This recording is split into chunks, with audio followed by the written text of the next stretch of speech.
안녕하세요. 반갑습니다. 최영동 주식TV의 최영동입니다. 자, 오늘 시황 얘기를 한번 짧게 하고 가도록 하겠습니다. 이게 지금 보고 계시는 게 코스피거든요.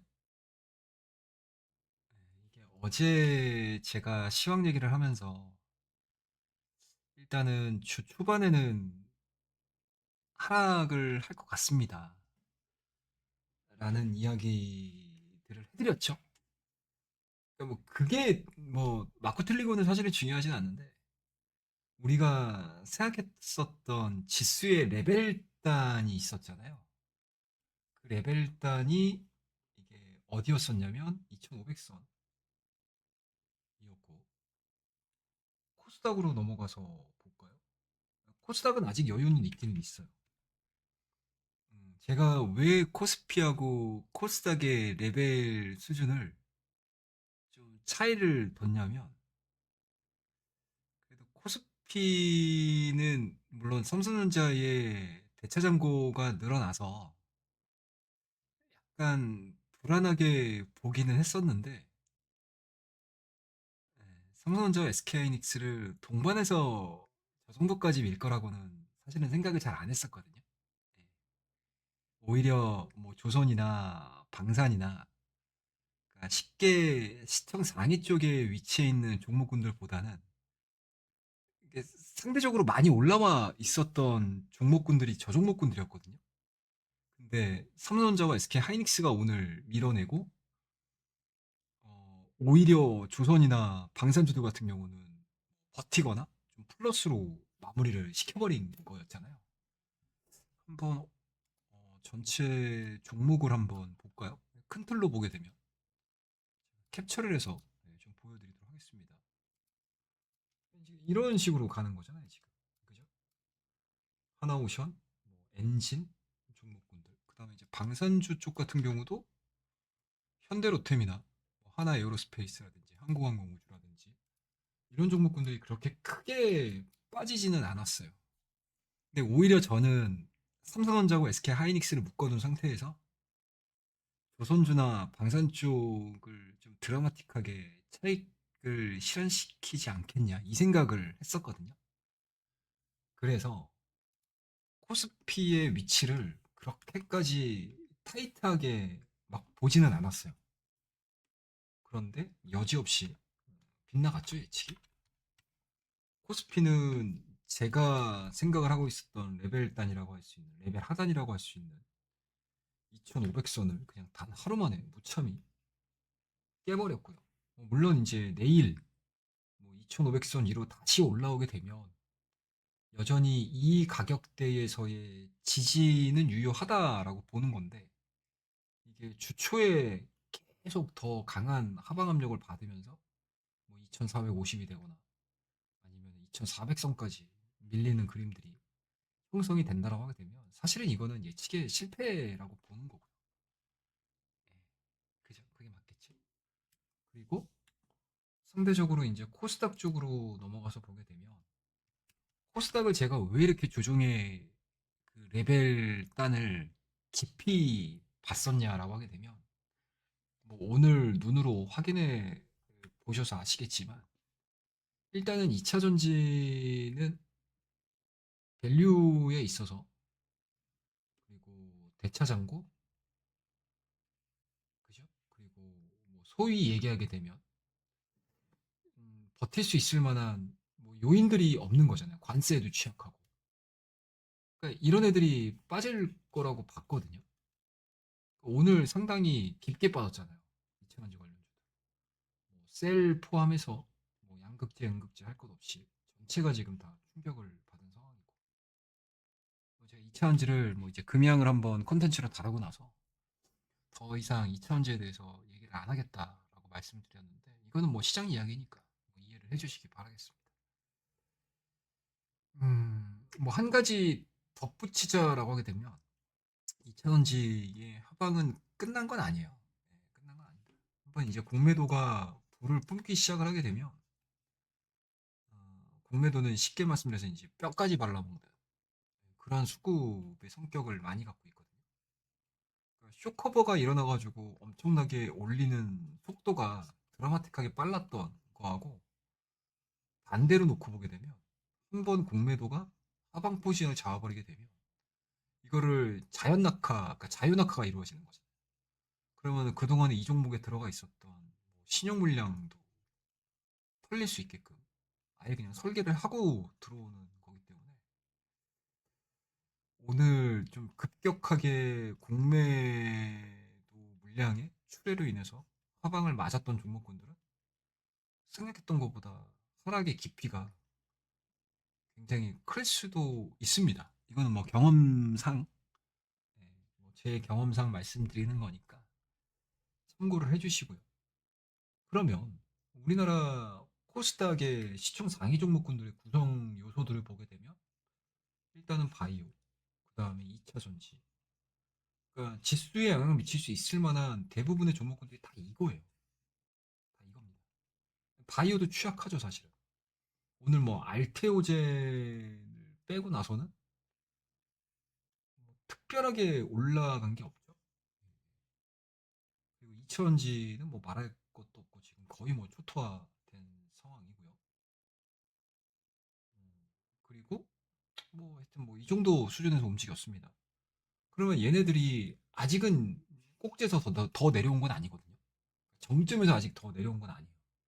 그렇기 때문에 추가 방을 더 열어둬야 되는 상황이라 제가 코스닥 같은 경우는 650선 정도까지 지금 열어둔 상황이잖아요. 그러면은 아직까지는 코스닥은 하방에 대한 레벨 수준이 남아있다. 이 정도의 갭이 아직은 남아있는 상황이니까 좀 더 지켜봐야 되는 거고요. 그러니까 시총 상위 종목군들이 이런 식으로 움직여 버리니까 여기에서 반응을 할 수 있는 종목군들 같은 경우는 사실상 뭐 개별주죠. 네, 개별주. 개별주 포지션에 의해서 주가가 움직이는 거. 그리고 소위 얘기하게 되면 이제 뭐 품절주 이런 종목들. 그렇죠? 이런 종목군들이 이제 장중에 좀 움직이는 거. 그다음에 이제 중국의 상호 관세가 어떻게 나오는지에 대한 그런 이제 기대감들로 인해서 약간 이제 뭐 히토리 관련 종목이라든지 이런 종목들 움직이는 거. 이게 지금 전부거든요. 그러면 이제 우리나라 지수를 끌어내렸던 3대 악재를 딱 떠올려서 보게 되면 첫 번째는 이제 뭐 당연히 관세인 거고 두 번째는 뭘까요? 네, 수급 공매도 이제 시작이니까 아직 제가 보기엔 예열도 안 했어요. 네, 이제 막 예열해가지고 이제 한번 스타트를 건 거죠. 그 다음에 이제 세 번째는 이제 정치적인 불확실성 이거잖아요. 그러면은 이제 관세는 아직까지도 ING 현재 진행형입니다. 더 크게 좀 부풀려지는 감도 없지 않아 있기는 해요. 그게 뭐냐? 관세?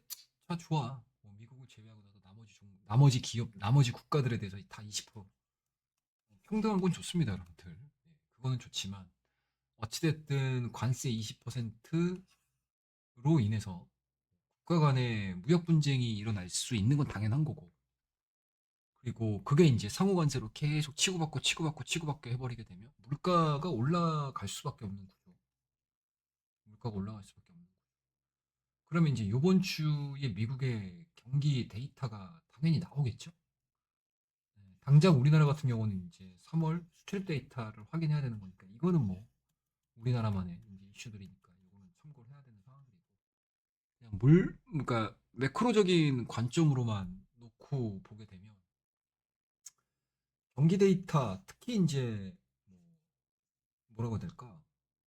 소위 얘기되면 이제 임금이나 실업률, 고용 뭐 이런 이제 일자리들과 관련해 가지고 뭔가 이제 침체에 대한 경기 침체에 대한 시그널들 뭐 소위 얘기되면 이제 실업수당 청구권수가 갑자기 늘어난다거나 뭐 실업률이 늘어난다거나 실질 임금 전체가 또 내려간다거나 막 이래버리게 되면 연준에서는 금리를 인하할 수밖에 없는 스탠스고 시장에서도 그 금리 인하에 대한 기대감들을 가지면서 저점을 잡을 수도 있거든요.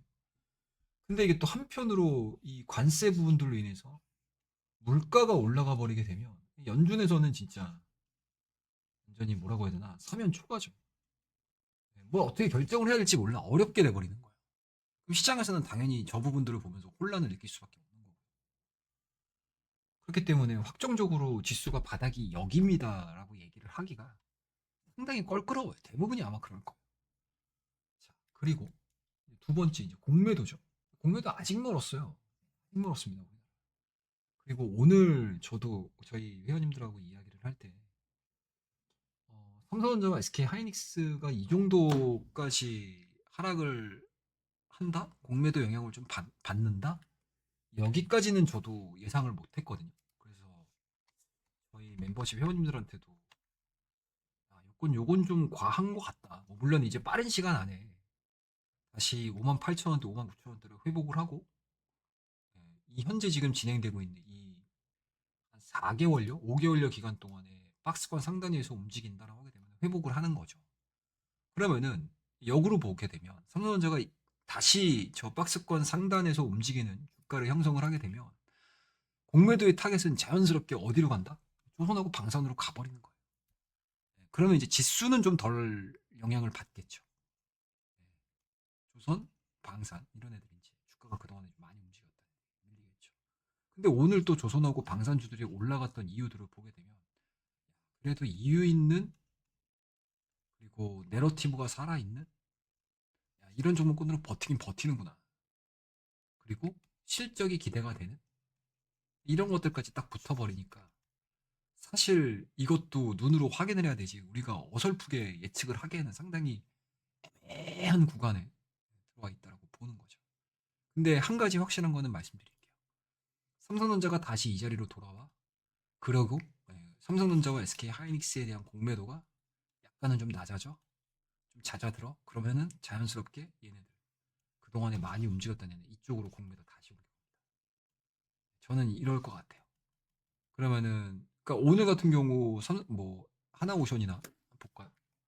뭐 하나오션이나 현대로템 이런 종목군들 저희가 뭐 분석도 해드렸고 이야기도 좀 해드리긴 했지만 가격적인 부담 분명히 있거든요. 아 그리고 또 하나 전력 관련 종목군들 이런 종목군들 뭐 이미 뭐 같이 밀리긴 했지만 그러니까 이런 종목군들이 다음 공매도의 타겟이 될 가능성도 높다라고 보는 거죠. 그래서 오늘 사실은 양봉이 보여준다라고 해가지고 섣불리 따라 들어가는 거는 굉장히 좀 섣부른 결정일 수도 있다라고 저는 보거든요. 그래서 시나리오, 코스피 시나리오는 이렇게 보는 게 맞지 않을까. 업데이트를 계속 해 나가는 거예요. 그 다음에 이제 코스닥 같은 경우는 아직 답 없어요. 제가 보기에는 아직 답 없다고 봐요. 그러니까 여기서 이제 가능성이 있는 애들을 잡아두고 때려봤고, 잡아두고 때려봤고, 이건 어쩔 수 없고. 뭐 예를 들자면 어차피 지금 시장에서 뭔가 시클리컬 신호들을 가지고 매매를 할 수 있는 종목군들이 그렇게 많은 거는 아니잖아요, 지금. 그죠? 장중에 대응하고는 다르게.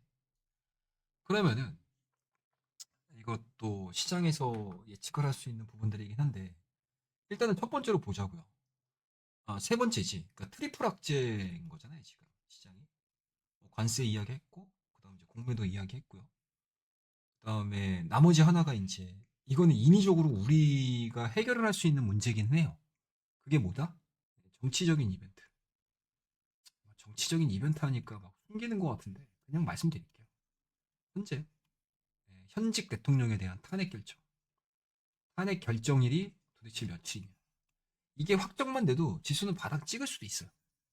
물론 그게 이제 기각과 인용해서 시장에서 받아들이는 게 달라질 수는 있겠지만 어찌됐든 시장에서에 대한 기대치들은 뭐 이쪽에 가 있잖아요.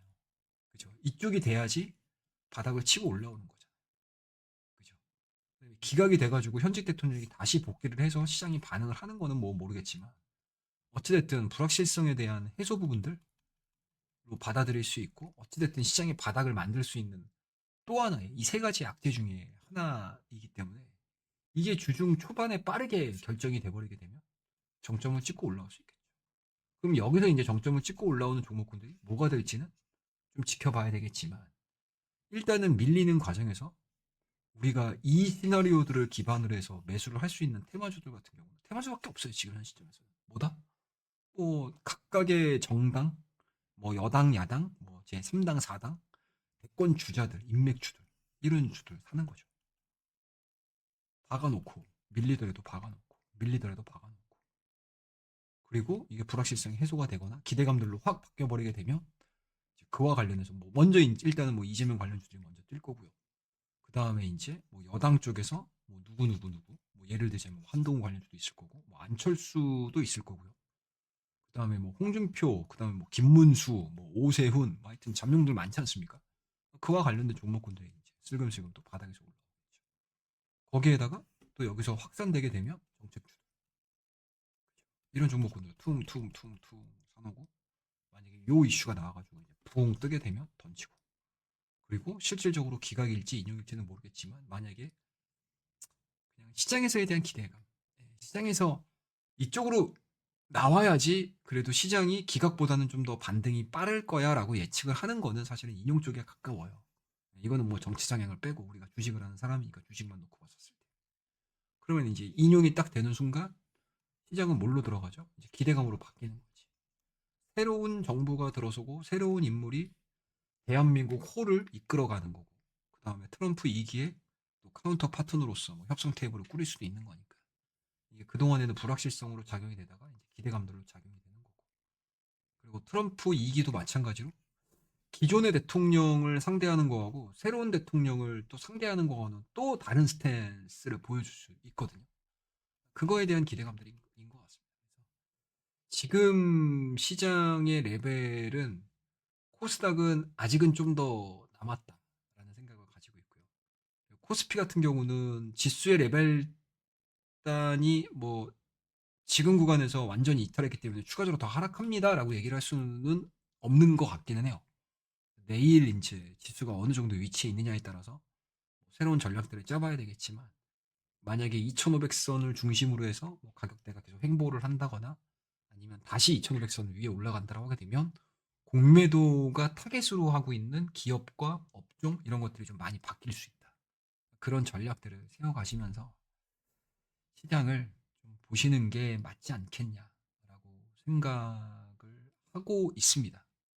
이거는 뭐 어디까지나 뭐 저의 전략이라서 저의 전략들을 참고를 하시면서 좀 도움을 받으시면 좋지 않겠나. 그리고 시장의 참여자로서 저도 뭐 이런 생각들을 하고 있다라는 거. 그리고 뭐 이러한 이제 전략들 자체가 시장에서 맞아 떨어지지 않는다 하더라도 여러분들 슬퍼하지 마시고 기운 꺾이지 마세요.